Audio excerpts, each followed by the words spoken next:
Hey, what's good, everyone? Welcome to this week's TrendForce training. We just wrapped it up and it is loaded with goodies. So first off, Dad took us through one of his recent trades this morning, an absolute banger, 80 plus pips, and how he's been going on the New York Open recently. So he's going to break some of that down. Before that, though, I showed from our system PDF, our roadmap for our students, the daily checklist, how to actually start your trading session, what you need to look at and be aware of before you can click the button. And then after that, Dad got into showing us price action, the pivots more specifically, how to draw the right lines in your charts, and how to make sure you are removing as much noise and mess as possible. So buckle up and we'll see you on the inside. Welcome everyone. We are ready for another awesome Tuesday night training. Dad is loaded and good to go, so we're going to dive in very soon. But before I hand over to him so he can show off his wonderful trade from this morning and a few other awesome things tonight on price action and trading with TrendForce, I want to just quickly highlight something which is going to lead well into what he has to share. So inside of our system 2.0 PDF, right at the bottom in the bonus material, there is a document in there called the daily checklist. And so right when you're getting started, I wanted to put this in here now because I covered it a long time ago. So very quick, flick over into that, all the way down the bottom, page 62. So on this daily checklist, guys, I did a whole episode on it, and at the same time, a whole episode on fibs. I did a double part series in that thing. So that is way down the playlist for when you are joining with us, and I did it months ago. But I just wanted to quickly touch on this because this is going to lead well into, like I said, what Dad is going to do tonight. So whenever we're getting started, once you've got your head around how to click the button on some demo trading, and when you're actually leading yourself into trading a session, you're going to first want to, number one, check the news. That is step number one. And so where's the news? Well, we just go to Forex Factory. There's a few different sites, but forexfactory.com will cut it. And then when you're on that site, if you've never navigated it before, you want to come over here. These are the red folders of the news today. You're going to hit the more button. That's going to show you what's coming up ahead. And then when you're on there, you can click this little green button. And there are other levels of news that show up. I don't really bother. There's just too much. And normally it's just the red ones that move. And every now and then, if someone's speaking who we didn't know about or something somewhere, things can happen. But for the there's some things that don't show up on here, like earnings reports for things like Nvidia or whatever. Those you got to find in other places. But for now, this is really the primary spot to go and look. And so you want to check, like if I'm trading, I want to make sure that during the next hour or two that I'm looking at the charts, there isn't a giant news event like non-farm employment change, or, that's going to be on Friday. That's a big one. So non-farm payroll is a big one. Non-farm employment change, I'm not too sure. I know the government shutdown is probably giving us a few extra things in here. Obviously, the US related things move the charts a bit more than other things. But that's step one. I'm not going to do a deep dive on that right now. Just wanting to go over that element of the playlist. Sorry, not the playlist, the checklist. So news is step one, then checking higher time frames is step two. And so Dad's going to touch on this tonight. But what you want to do then is go look at your chart, zoom out, go to a daily chart, maybe even a 4 hour, and start working your way in and have all your indicators turned off and just look at candles, look at price action, and see where we are in the grand scheme of things. And that will be a really good place to start to then eventually turn on TrendForce, especially the trend table, and start to look at, what is the primary direction of this trend right now. And then start to zoom into the 4 hour, the 1 hour, work your way down. When I get down to the 15-minute chart, that's when I'm starting to draw my Fibonacci, retracements, maybe even the 1 hour, depending. And then definitely looking at key levels, turning on the sessions indicator on that 15-minute chart, just getting my bearings for what has happened in the last day or two and what has been happening within those particular sessions, like Asia, like London, like New York. So that is that pre-game setup right there. Then when you're trading, you want to read those rules to yourself again. You want to make sure you've got those baked into your brain. And so, inside the system PDF, we have them right down the bottom as well. I just want to keep those pages the same. So those rules are all in here. So you got TAS, trend zone alignment. You want to remind yourself of obviously what that looks like between the 1 and 3 times higher. You want to make sure you remind yourself of angle. Like you want to check that 21, that white 21. What direction is that thing pointing at? And then you also want to be obviously looking for space before you enter. So reminding yourself of these things, and maybe even some other rules, guys. Like for yourself, maybe it's reminding yourself that you've decided, if you're trading gold, for instance, and it's in a giant uptrend, then you're probably only going to want to take buys. And so you might have a few extra rules that you've given yourself. You might even start to, I'll do this on another night. I've got the 10 commandments of trading, which are some really good reflective things to ask yourself, like, am I sad, mad, or angry? or hangry. And there's a little bit of an emotional check and go like, am I actually in a good place right now to be trading? So I'm going to do that another night.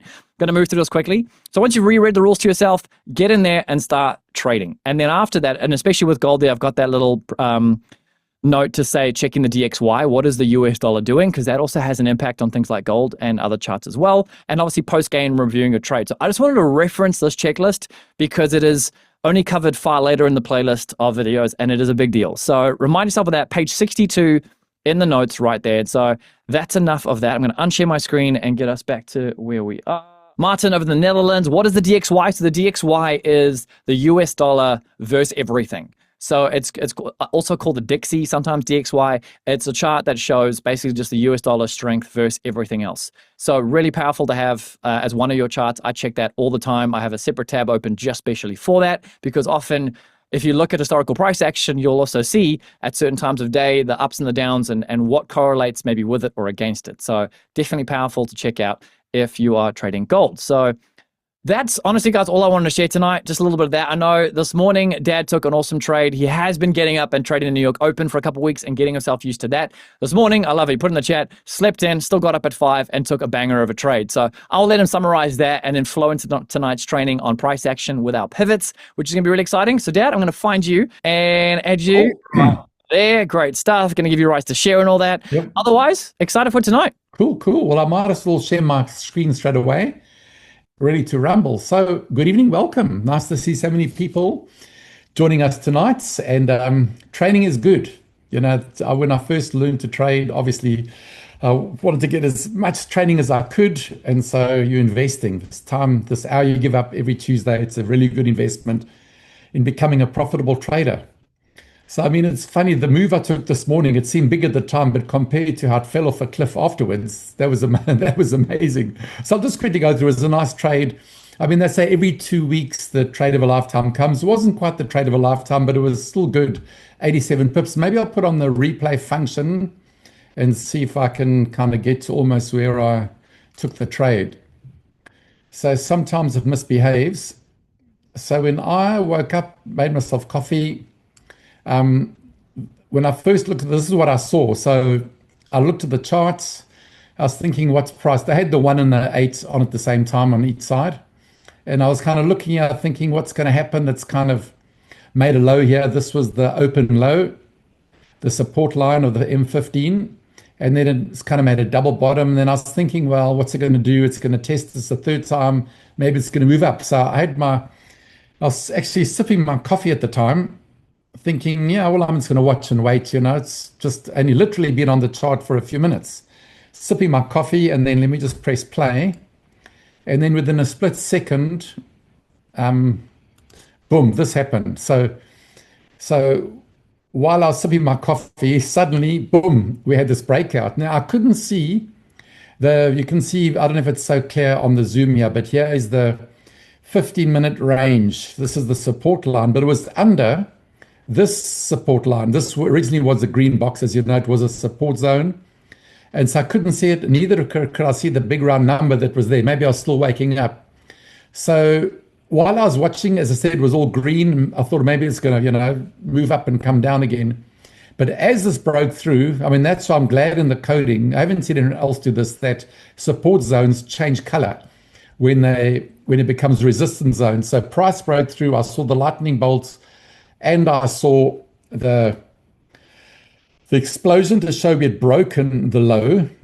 And then at the same time, I saw the sell. That's what I love about this new signal table. 8-minute sell came. So I almost spat, when this happened, seriously, I almost spat my coffee out. Because I thought this is going to drop. You just get an instinctive feel. And with the 8-minute signal, so I jumped in. So basically, I jumped in and I wasn't greedy. I set my take profit to this 46,900 level. So you can see if I go back 87 pips, you can see basically the price was at that point when I pressed sell. So they're just broken below. I would have liked to have entered on that candle, but it was one candle later. But again, with the 8-minute sell popping on, I thought that's pretty safe. I put my stop loss in a safe place up here. In that zone, because if it did pull back, I had the support line. I wasn't even thinking, it was so quick about, of course, there was a big round number. I didn't notice that. but I saw this number. So, I mean, the trade played out nicely. So if I just press play, it will pick up. You can see bright red candles and ka-ching. I think that's Ta's word. That broke through my profit target, 87 pips. You could have said I could have set it lower, but I just, like instinct told me, don't be greedy, go for the big round number. And fortunately, if you see how that played, it reversed massively. The candle, and watch how quickly it went the other way. It just like rocketed up. So you can see it flew back up.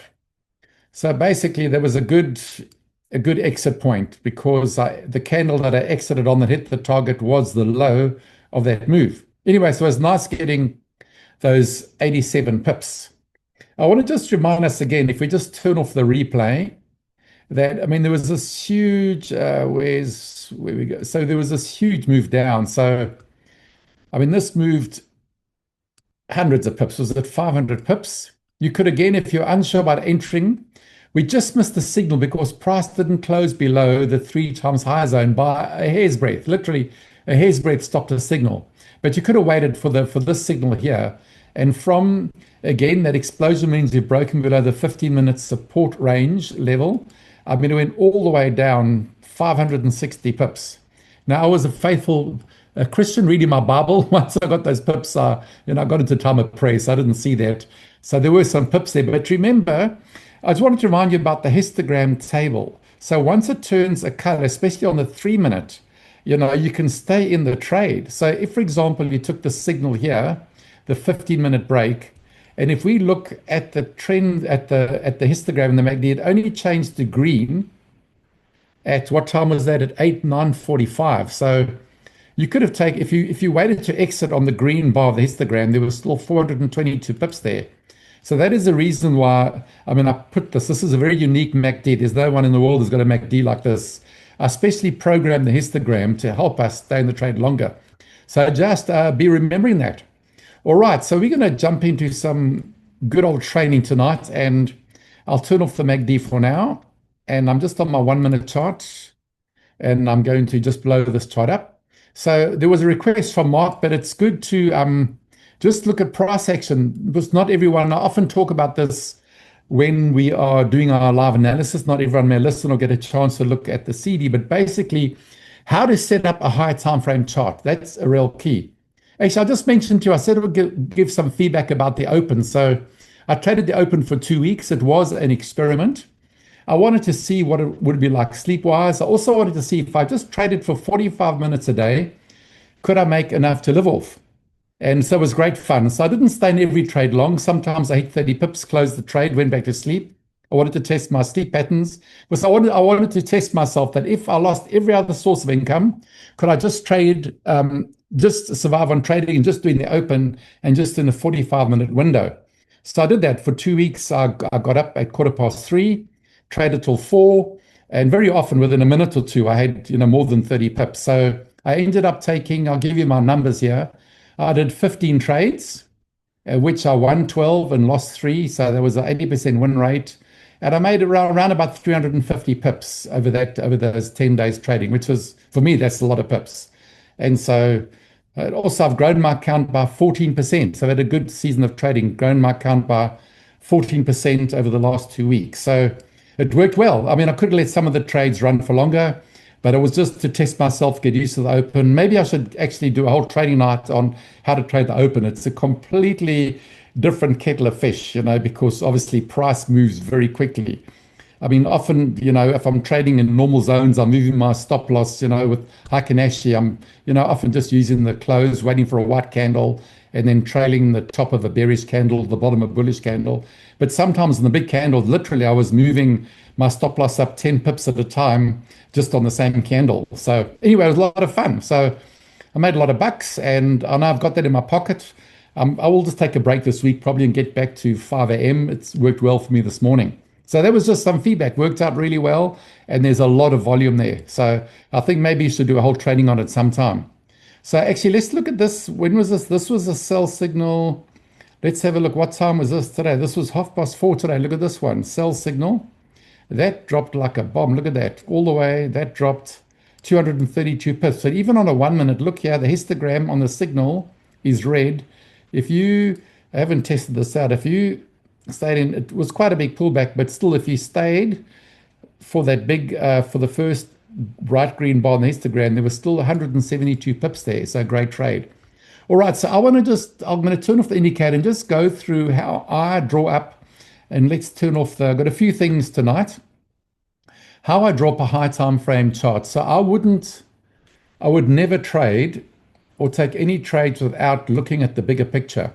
So I think I've said numerous times that when I set up charts, what I was going to say, yep. So I always set up a high time frame chart, and I call it my H4 chart, although I do obviously look at the daily. But there are 5 things that I set up on this chart. I'm going to show you very quickly. Look, it won't be perfect because I'm doing it on the fly, but there are 5 things that I add in terms of important levels and lines. So firstly, I normally I click on the daily, and then I do my daily trend lines in yellow. So I would just see if I can, see some good trend lines here. So if I just popped on the indicator, I'm just going to turn on the magnet, and I would take a low like this, and I looked, obviously this is a daily, so I'm looking, this is quite interesting now because if this breaks this level, so I change that to yellow. I'm just going to do this quickly in 5 minutes, set up this chart. So there's probably,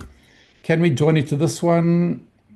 Maybe not, doesn't. Seems a good line to join. So I'm looking, for a few points. So we can see here, we touched over there, broke through. So that would probably be pretty accurate. And then here it looks like we got a channel. I think I got a channel on my other charts. So if we also did a trend line here, look at this. There's a channel.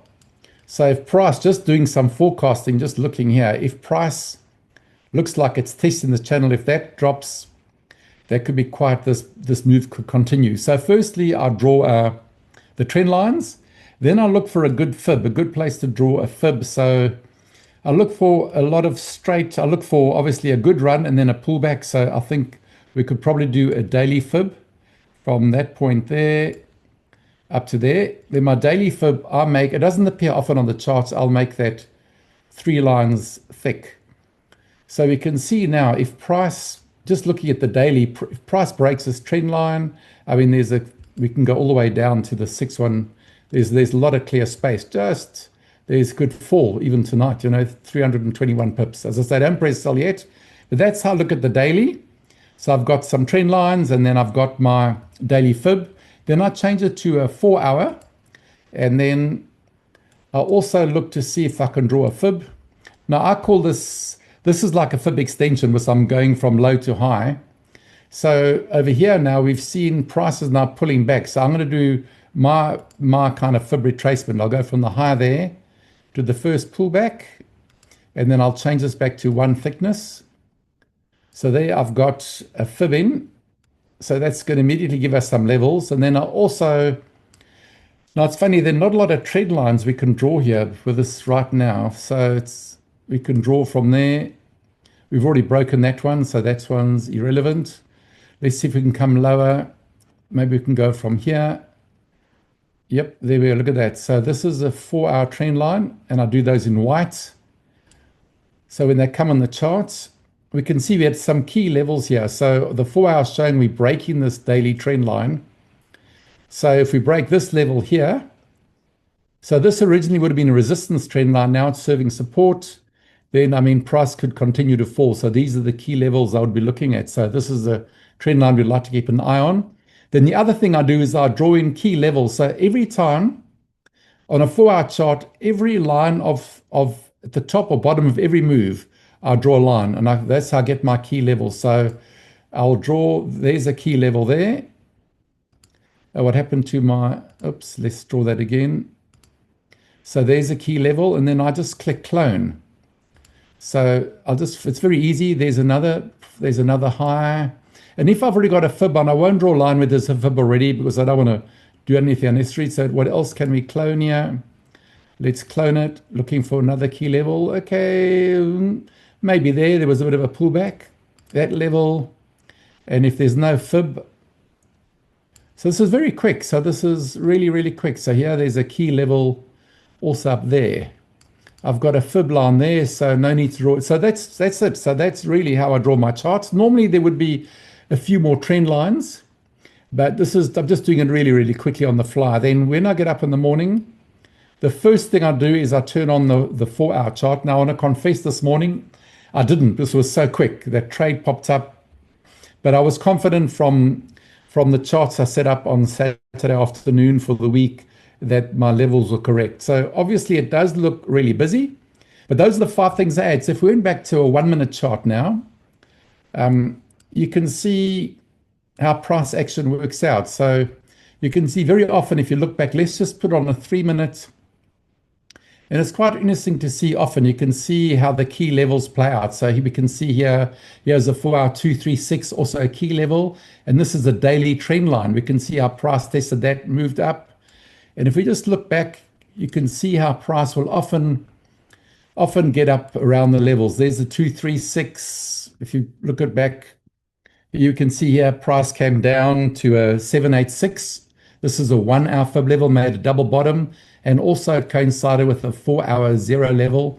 We can see again, all these levels are constantly being tested. So this is how price action works. We testing, breaking, retesting. So if you just look back, you can see over time the levels. These levels are huge for price action. You can see a test, then a breakthrough, coming down here to a 6-1. What's this? A 618 level, test, reject, retest, a 50. So if you this is what I love about trading. It's fascinating watching how the levels we draw, how they're tested over and over, and now they're so important for. You can see a price move between these 2 levels. So here we've got a 0 on a daily fib plus another key level.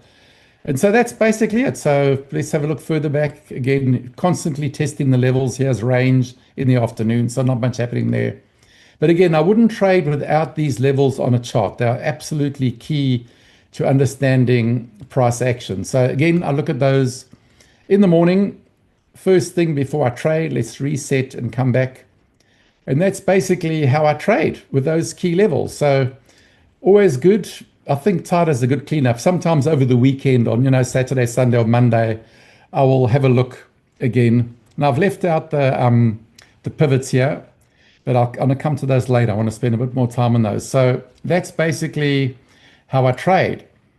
Looking at those key levels, very easy to set up, but it gives massive understanding of how price works. So now I want to look specifically at a number of things, also just about cleaning the chart up. So I'm firstly don't get a shock when I put this chart up, but I have seen charts that look like this. So basically already we know that, it is quite a busy indicator. And when we've got lines and pivots, they can obviously clutter things up and make it harder to see price action. So I want to just talk about just some very practical things tonight, and then talk about the pivots towards the end, how we can clean our charts up. The default, so don't get a shock now. I've got my 8-minute chart here that I'm going to turn on, and I've seen people try and trade like this. Now, who would trade with a chart like this? This is like as noisy as it can be. So I'm going to show you very practically. We have got some new people signed up that I'm sure you can see the sell signal, you can see the pivots, but wow, I would get a headache trading like this. This is almost the default. If you turn on TradingView, often the chart will look like this. So I'm going to show you just a few easy things to clear this chart up to make it easier to read.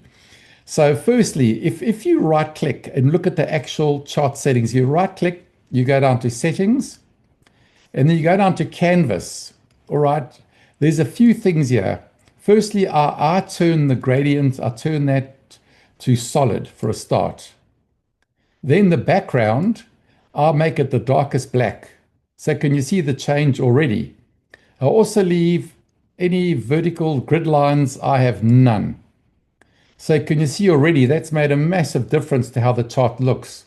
But still, it's very noisy. If you look on the right, every single line is highlighted where it corresponds with price. And that also, of course, adds to the noise. So to get rid of that, you just click on the indicator. So we go to the indicator, and they've recently made a change. Before, under inputs, there used to be a block here, but that's all under style now. But under style, if you uncheck labels on price scale, that's what we want to uncheck. Values in the status line, we want to uncheck that, and inputs in the status line. So Why am mine showing all off now? So, okay, these already off. So, sorry, if I turn these on, these are already off. That's what it would look like. So you can see how that adds a lot of busyness to the chart. So we firstly go to the main indicator.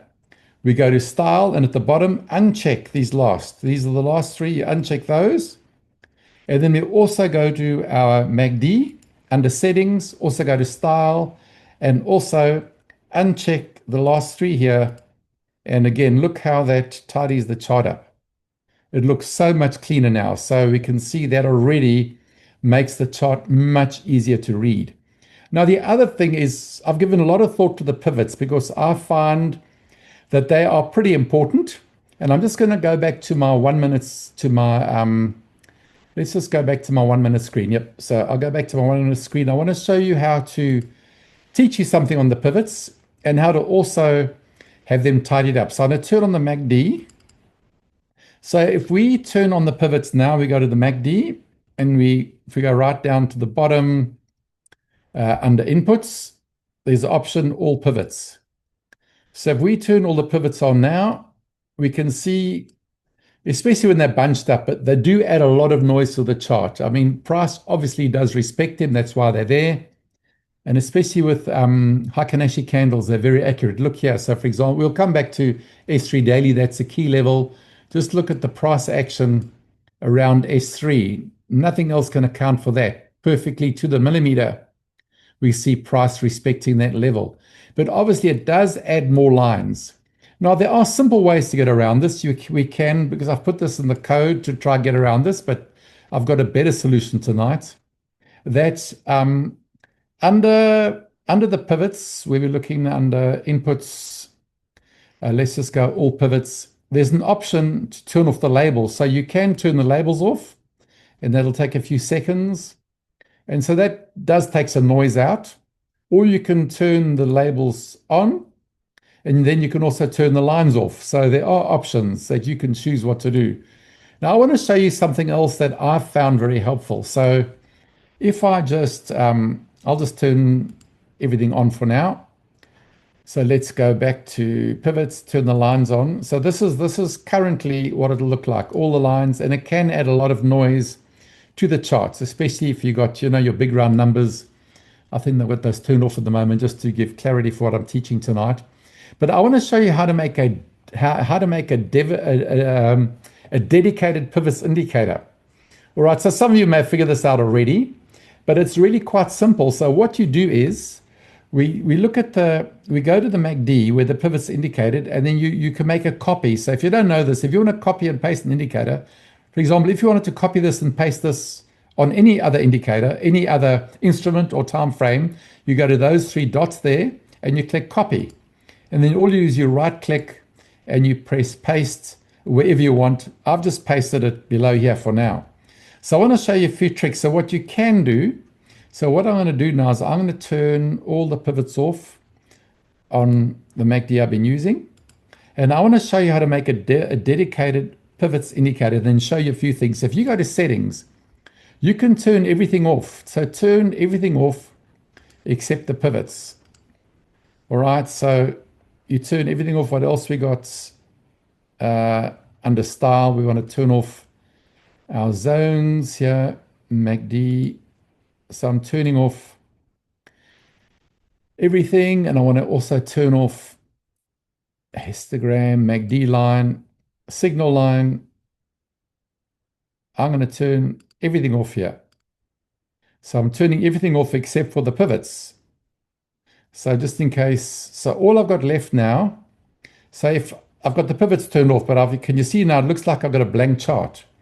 So if I now go and I go back to inputs, so I've checked off everything except pivots, and I click all pivots. Okay, we've got them on. Let me just check.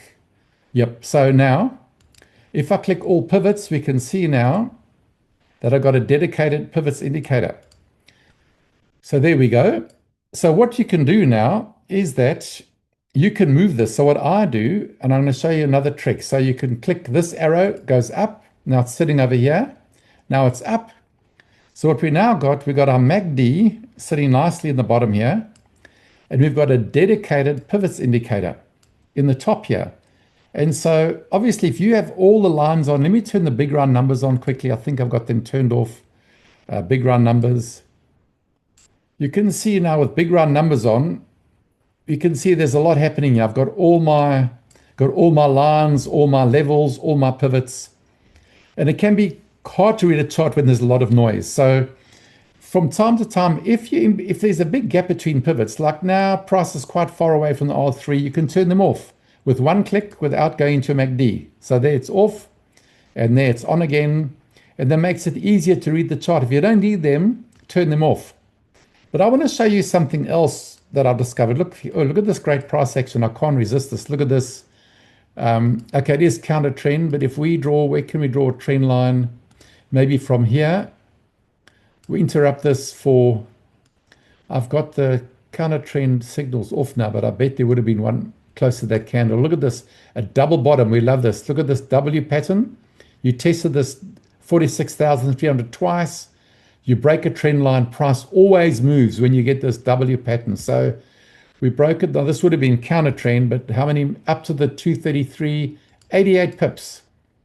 So always double bottom, that wonderful W pattern. You always break a trend line, and the candle that breaks and closes above, those always move. Generally, it pulls back to the 233. So we just keep an eye on that, see what's happening. We've got an 8. Look at this. We've got a bullish crossover on our 8 times high time frame. Anyway, we're getting distracted. So that is how you do a dedicated pivots indicator. But I want to take it to another level. So I'm going to turn off the main indicator. And if I turn off the MACD, will I lose those? Yep. No, I've got those here. So actually, I need the MACD on. I'm just going to turn this. I don't need this MACD for now. So all I've got now is a dedicated pivots indicator. Now, there's another way to understand price action. With these pivots, the key levels to look for are S3 and S4, R3 and R4. So I want to say that again, the most important pivots of all these. So I mean, if we look over here, we can see we got a lot of pivots under style. We can see here we got all these pivots. It's a massive list. So won't even fit on one screen. So the key ones here, R3, R4, S3, S4, then the same for the weekly, R3, R4, S3, R4, also the monthly, R3, R4, S3, S4. Those are the key levels that have a huge impact on price action. So I want to show you what I've done to keep the balance between too much noise, but also looking at key levels. So what I'm going to turn my drawings off. So all we've got now is the pivots. That's what I want to focus on for the next bit. So you can take your customization to another level. Now I won't spend hours doing it because I've got a spare one that I've already done. So what you can do is, if you only want to highlight the key pivots, R5, we want to keep the label, just turn the color, the opacity to 0. R4, now what I've done with every R4, because that's the key level, I turn the thickness to 2 and I make it a dotted line. R3, which is the most significant level. Sorry, I didn't mean to click that. R3, what I do with R3, I make that a dotted line and I make it on 3. Then I do that to everything. Then I go to S3, all the 3s, I make 3 thickness and dotted. All the 4s, I make dashed and 2. Then all the other levels, I turn the opacity to 0. So I'm going to turn that to 0. So you're not going to see the line. R1, opacity to 0. S1. So you're going to see the label, but not the line. I turn that to 0. S2, I go turn that to 0. S3 and 4, we want to see S5, keep the label, opacity 0. Then I'll do the same for the weekly. Again, R5, I only want to see the label. Turn that. 4, I want to see that. Thickness is 2, a dashed line. 3, the most significant level, I'll make it 3 thickness, dotted line. I don't need to see 2, I'll make 0. I'll just do the weeklies and then I'll show you the finished one I've made. I don't need to see R1, S1, also 0. S2, opacity 0, so you'll see the label. Now 3 again. 3 is the most significant level. I make that 3 thickness and a dotted line.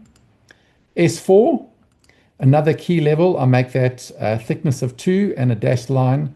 And then 5, I just opacity 0. So, and then again, I won't go through all of them because I've already made one ready-made. So if I just quickly go to, I've made one over here already. So what I'm going to do, this one's complete. I'm just going to click copy and then go back to my 1 minute charts. And then I'll delete this one that I was working with. Then I'm going to click paste. It's going to put it at the bottom because it thinks it's a MACD. In the code, I've said overlay false. It puts it at the bottom. But then again, I'm going to move it up with the arrow. It's now at the top. So if I click it on, take a second to load, you can see what I've got. I've got labels for the more insignificant levels. They are labels. But for the 3s, I've got circles. And for the 4s, I've got dashed lines.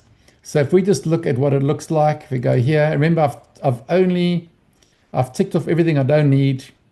So if we go to style, you can see here that I've basically put blank. I've just kept the 3s and 4s and the rest opacity is 0. So you end up with a dedicated pivots indicator, and then it gives you key levels. So if I just change this to a 3 minute now and look at how these key levels, so I obviously know this off, look at this. So here we got, this is S3 daily. Look at how significant that was for price action. So this is at, what time was, around about 1:30 today, a double bottom, tested that level twice, up it shot, came back down to this S3 daily. Look at price action here, tested it multiple times. It did go through that S4.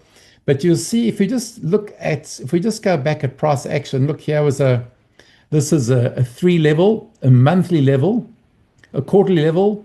But if you look back at price action, look here we got a 4 level, because it's a dashed line. Look at price action there. Look at this. Here's a weekly 3 level. Look at how price action is tested there. So it's amazing when you go back and test, you find often moves will end. Obviously when there's range, but look here, look at this classic price action. It hit a weekly 4 level, that could have been SR4, made a double bottom, rejected that level. What it do is shut up, made a double top all the way, and that was the high of the day. It was at a 4 level. And if you just look back, it's fascinating. Look at price action here, double bottom, price rejects that. It's amazing. Here's obviously this is a monthly level. Price broke through. Look at this. You can see how the 4 levels and 3 levels are huge for price action. Here again, price breaks through. This would have been like an S3 daily. Retests it 3 times. This is a 3 minute chart. Breaks down. So this is huge looking. So this is how I like to trade. And you can just do your own back testing, but you'll just see how significant. Look here. If you look back at the dotted lines, here's the 3. Dotted is 3. Key level over there. You can see, look at this. Here's the level 4. How price took a long time to look at the 3 minute chart. It spent how many bars here? It spent 18 bars. That's 18 times 3, whatever. What's that? 54, almost an hour, because it was at a 4 level. So if you just look back, not every single time, but most times, look at that high. Couldn't get past that. There's a 4 level there. Look at the 3 level. The 3 is the most significant. So S3, R3, of whether it's daily, weekly, monthly. So do your own back testing, but again, you can see how often, price retests these levels all the time. Look at this here. This is a weekly 3 level. And look at that, price spent a long time there. So that is how I'm trading these lines now. It's helpful. So I've got the balance of, let's just go back to where price is currently sitting. So right now, price is sitting over here. So if I turn the indicator on now, okay, there we go. We can see I've got all the labels and I've got these key levels that price is testing. So again, we can see here, look at this S3 daily level, massive. S3 daily is huge. So that will make it way, way easier to read the charts. So again, sometimes you can't see the wood for the trees. So let me get my drawings on again. And again, when you're doing analysis with price, it's good to turn the indicator off So turn the indicator off, and then let's turn the lines back on. So now we've got the key lines. We're looking at price action. So here we can see here's a daily. You can see a little test of this daily trend line, and then price fell off a cliff, down it dropped, and again we've got the indicator off, because really the indicator is only confirming what price action is doing. I mean, the indicator doesn't make, a sell signal doesn't make price drop, a buy signal doesn't make price rise. I'm sure we know that. Basically, they're telling us what price is doing and giving us safe entries with trend. But again, with the indicator off, we can see, look at this area. This is massive in terms of what price is doing. Multiple rejections of multiple lines. We've got a monthly, we've got a quarterly pivot. We've got a 236 on a H4 fib. We've got a key level. We've got a daily trend line. Plus, you've got a weekly 4 level over there, pivot at 4 levels. So you can see, if you get your key levels in, turn the indicator off, and you can look at price. So every now and then, while you're trading, it's good. Turn the indicator off and just have a look what is price doing, in case indicators is hiding price action. So just a few more things. I'm just a bit of a what I call licorice all sorts tonight. I'm just checking what I want to, if I've left out anything. All right, then I want to do one more thing before I hand back to Ty. And that is, I mean, the little tricks, Ty knows a lot of tricks too. So when I'm trading, let me just turn that on. So right now I've got the Dow on. All right, so I'm on the US 30 on the 1 minute. And if you're trading off a phone, it may be difficult to quickly switch through multiple screens. So I'm sure a lot of you would know this, but on your keypad, on your keyboard, you can simply press the up and down arrows to change between instruments. So you don't have to go to the instruments pane over there and click the NAS. That changes it to the NAS. So that's what's happening on the NAS right now. Gee, look at this massive W pattern. Anyway, I won't go crazy on patterns right now. So there is the obviously gold, what's happening with gold right now. Look at this. Whew. S3, look at this. The takeaway tonight is look at S3, the daily, the weekly. They're close together. Look at price action here. Look at that wick S3 double test. When you double test S3, price is always going to fall. So you don't have to open the pane. What you can do is simply use your up and down arrows on your keyboard. So you can't see what I'm doing, but if I press my up arrow now, it's going to change to the NASDAQ. Can you see? Now we're on the NAS. There's the NAS. If I press another up arrow, it's going to change to the US 30. So whatever order you've got them in, so I know my order of part. The main 4 things I look at are Dow, NAS, gold, JPN, and sometimes Bitcoin that's been falling off a cliff. So I know what order it is off by heart. So you don't have to have 1,000 things there. And so again, simply, so I know if I want to look at Bitcoin, I just got to go down about 4 times JPN. Now I'm on Bitcoin. And then I can quickly, if I want to quickly look at, go back to you can see on the top left-hand corner how quickly that is changing. All right, now there's another thing I can show you here too, because I've got all my drawings. You can see, let me just make it a bit more clearer. You can see now, I'll turn the indicator off too. So I have done the 4-hour chart. I drew up very quickly and I saved it. So what that does is it saves all the drawings. I've just called this my Zoom chart. That's what I use for training. It saved all my drawings under the US 30. Now, if I change this to the NASDAQ, obviously it's going to have no drawings there. But what you can do, now this may be obvious to some of you, we can again, I won't spend long doing this, but again, we can go to a 4-hour chart and we can quickly draw, let's just draw a quick fib. So I'm going to do a retracement from that high to that low. That's a good fib there. And let's just see, I'll just draw in a trend line, a 4-hour trend line quickly. Let's take, what do we got here? I'll just draw a trend line and let's quickly put in a daily fib. Let's find a good place for a daily fib. We're looking for a straight run and a pullback. Okay, so let's just go, we won't split hairs here. Actually, no, let's just go from this one. This is a better, we'll go right from the bottom. Over here, boom, up to that pullback there. Change that to 3 thickness. So now what I've done, I haven't drawn in, let's just put in a daily trend line. Daily trend line, we'll just quickly zap one in here. And we'll change that to yellow. So I've done quickly. This is just on the fly. So what I've done, if I press save now, what I've done, I've saved all those drawings under the NAS 100. So if we go back to the 1 minute and reset, we can see here all my drawings are here. Look, there's a 4-hour fib level. Here is a daily fib level. And I mean, the trend lines may not be visible. There's a daily trend line. So it's saved all my trend lines. So if I went now up and I pressed my up arrow, if I went back to the US 30, can you see all my drawings are there? If I go back down to the NASDAQ, all my drawings are there. So that's a great tool to have if you are just trading off your phone or trading off, an iPad. You're not at your screen. You can have multiple screens. You can have one chart, and then on every instrument you save drawings on, it's going to save them. So if you click between, maybe you're thinking, has the Dow hit that key level yet? No, it's still below. Well, I'm going to go back to the NAS. I'm well below whatever the next level is, maybe this 786 on the daily. So that's a great way that you can keep track.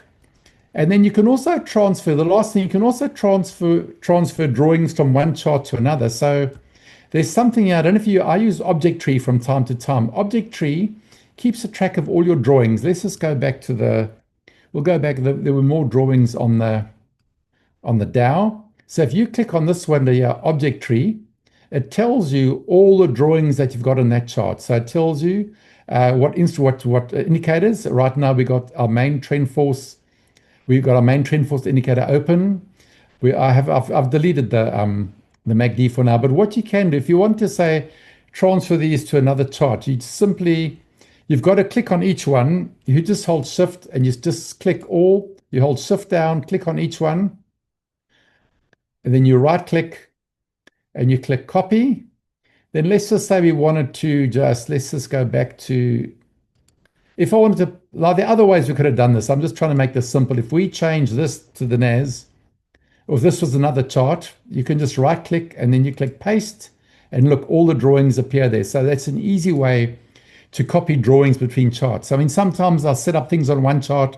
I sometimes do it for live analysis. I go to my main trading US 30 chart that I've up to date, and I quickly go to the Object Tree and I quickly copy them all, and I go to the live analysis and I right click and paste, and there all the drawings. So it's a quick way you can move drawings between charts. So let's just go back. I'm almost done for the night. I'm not sure if there are any questions, Ty. I think just a couple, but I'm typing away, but we'll answer them so that they're on the recording as well. Okay, cool. Let me just see if I can show the comments here. I can't see them for now. I'm going to roll up to Wendy's one first, which was good. Just about, I mean, the comparison between the way you and I draw fibs. So yep. The question essentially was, Tim is drawing fibs on a high time frame, daily 4 hour, and Ty mentioned doing them on the 15-minute chart.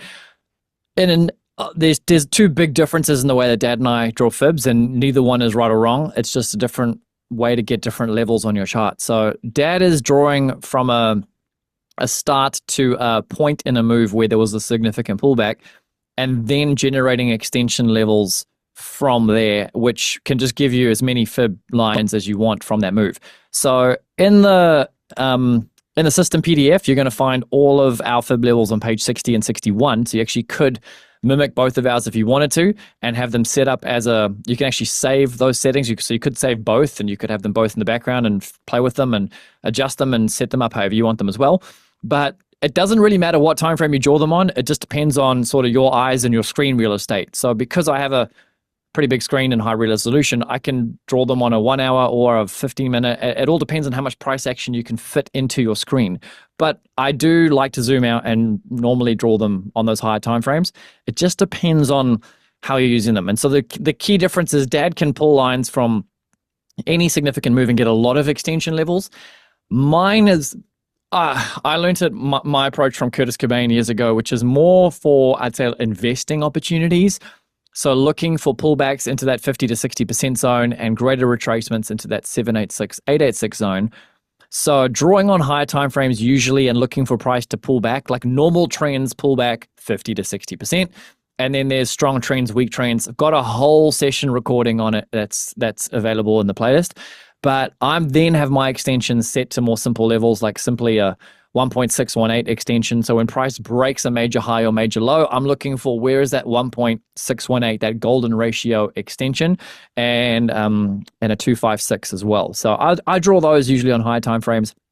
But then sometimes on a 15-minute chart, if I'm just looking at what price has done, I might notice, oh, okay, and you start to eyeball it too. You start to see when price has pulled back 50%, and then you're in that zone. So that would be the difference of approaches that Dad and I have. And yeah, neither one's right or wrong. It comes down to your personal preference and how much information you need to make a decision. And I also want to stress that you can get paralysis from overanalysis. And so it's figuring out what you need and what you don't need. And that just comes through time, basically. So that's that. There was another question. Let me just find it. I've totally lost my place suddenly. Where am I? There was one. Oh, no, there we go. Sorry, view 12 more. It just hid or it collapsed a whole lot of the chat. Another one around, I think it was Martin asking about, the resistance and support levels, Dad. So I just kind of visually drew R4 being at the top of the resistance, zeros in the middle, and S4s at the bottom. And as you get greater numbers, it's extending higher or extending lower. So the higher the number, the greater the strength, and also the higher the time frame. Like a daily being the lowest, then weekly, then monthly, then quarterly. Obviously, those quarterly levels are going to be a much stronger wall than a daily one. So, Dad, you can elaborate on all of that, but that was kind of my quick answer in the chat. Yep, no, that's absolutely. I can't say anything more. That's basically it. But it's mainly the numbers 3 and 4 are the key ones that price respects the most. But actually, so that's a key point right there. Knowing that as price gets further away from zero, as it gets more extended away from what was the middle zone, so to speak, you're going to bump into stronger walls. Is that essentially what you're saying? Yep. And I mean, a lot of traders also, I don't know if I said it earlier, a lot of traders only put the R3, R4, S4, S3 levels on their charts because they're so significant. They leave the others out. But I've just got them obviously all in. Yep. And it's helpful because price, it depends. If you're on a 1 minute chart or something crazy lower than that, you want to know every line that price might pause on or bounce off when you're looking to get in for 1 or 2 candles.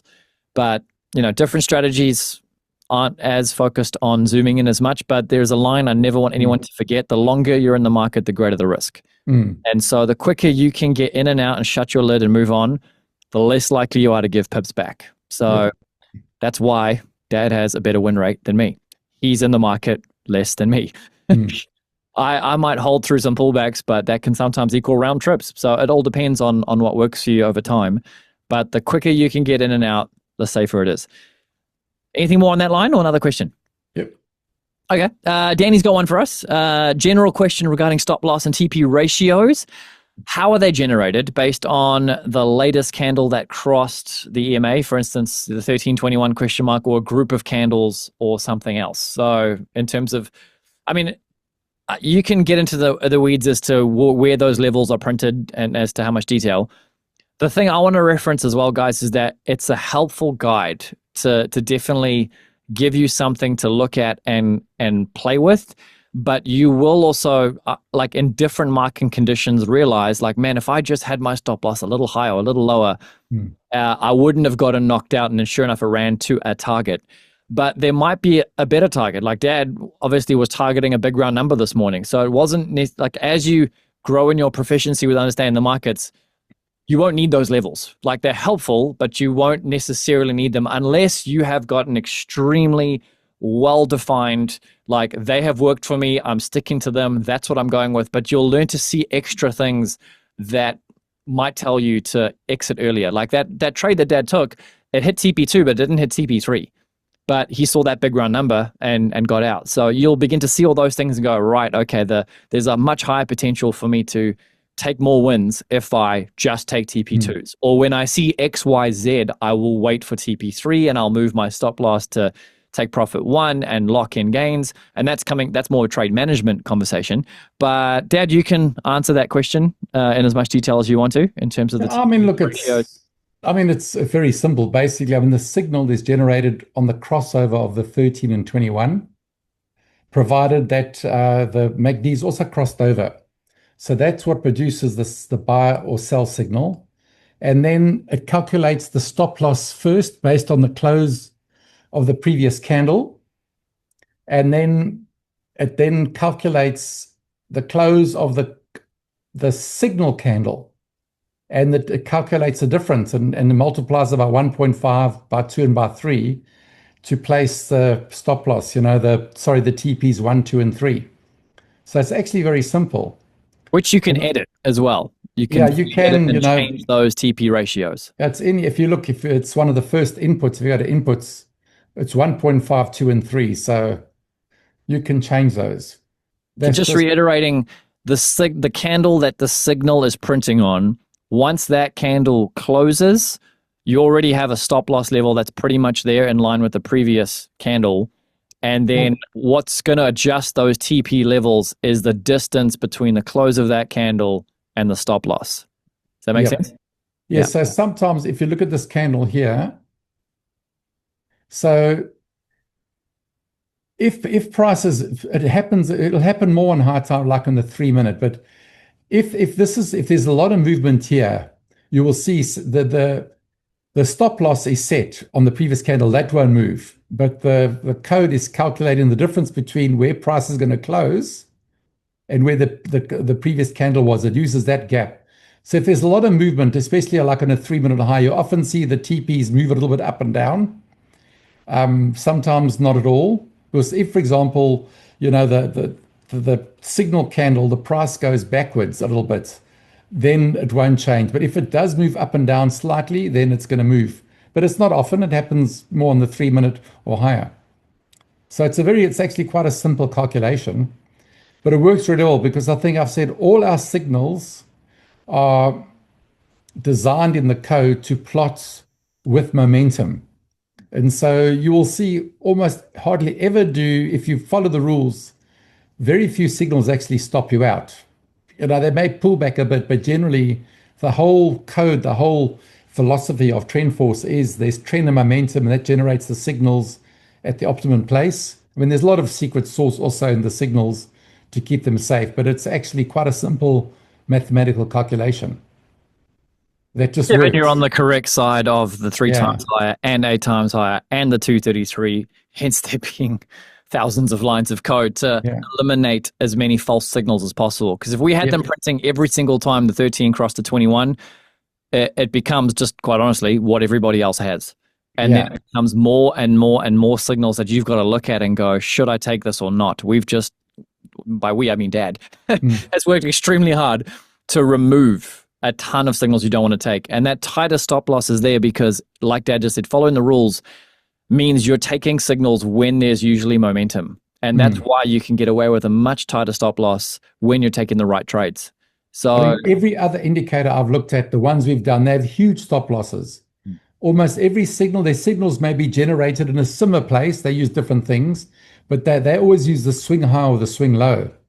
So for most, this stop loss would have only been around 19 pips. That would have been 28 pips on a lot of others. If you look at, I mean, you won't get much of a buy signal, but of course, we've been pretty bearish. Anyway, I can't find an example right away, but what's good about TrendForce is that you can hit a lot of our trades go to TP3 because the whole philosophy of the signal, the stop loss generated with momentum, which means you can have a very tight stop loss. So other indicators have way bigger stop losses. And ours is very good. So very, very few strategies will give you a 3-to-1 pretty regularly, which if you follow the rules, there are a lot of 3-to-1 wins, which is above average for an indicator. Most, if you look at a lot of strategies, they only have 1.5-to-1 or 2-to-1 at the most. And then you've got to risk a lot more. For their 2-to-1, there's a much bigger stop loss. So you're taking a much higher risk. If you make a mistake, you lose a lot more. So, I mean, I've done a lot of research and testing, and my maths brain has figured it out. Let me say that even a different way. You still preferably risking only 1% no matter what size stop loss. You just have to lower your lot size on it. So to gain the same level of win, You just need far more pips in your favor.